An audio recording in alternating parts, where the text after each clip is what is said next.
Әріптестер, мына Rende Forest бағдарламасында қалай видео жасайын деп жаңа бір кісі сұрап жатыр. Rende Forestқа кіресіз.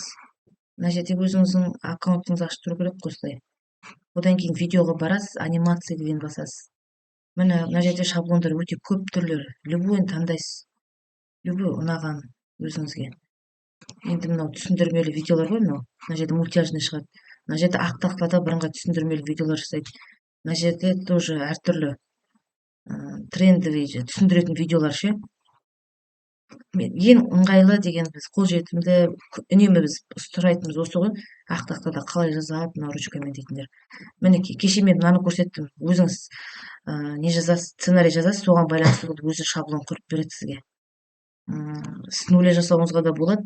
Немесе қазір мына жерде дайын шаблонды алып осыны ары қарай түрлендіріп жасап кетуіңізге болады. Мен қазір любой кез келгенін аламын да соны ары қарай жасап көрейін, иә. Мынаны ала берейін. Осыны аламын да мына настроить этот шаблон деген басам. Осыны басқаннан кейін мына жерде өзі арнайы шаблондарын беріп тұр маған. Енді бұл жерге жазамыз.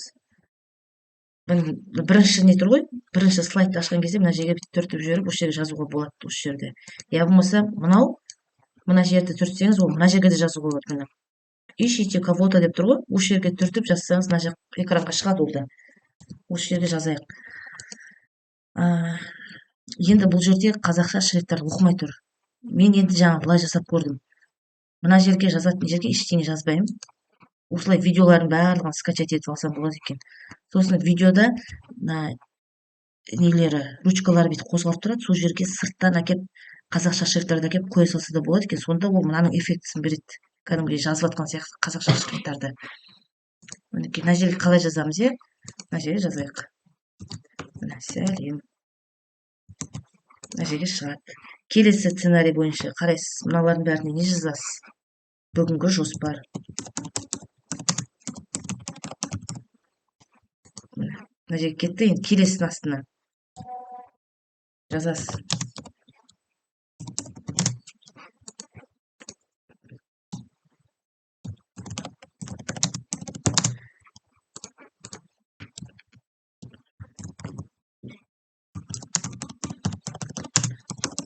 Өз жоспарыңызды міне қалай жасайды деп жатқасын сол кісіге көрсетіп жатырмын. Мінекей.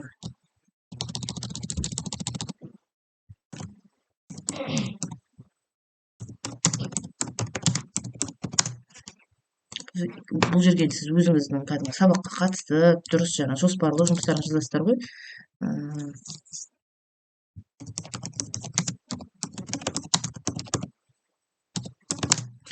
Осылай сияқты жазасыз. Мысалы, мына шаблон сізге керек жоқ болса, или қажет болса,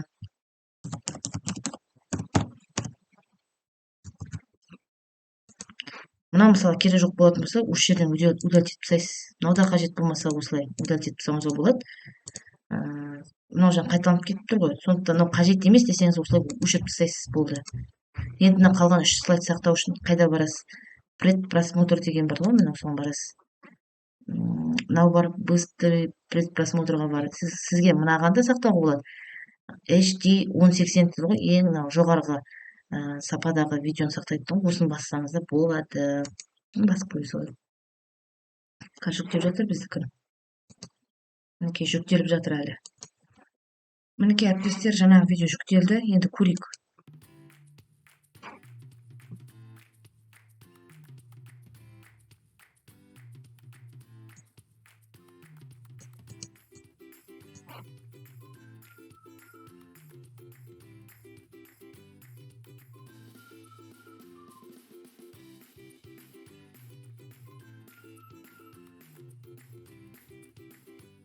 Осылай көрінеді екен.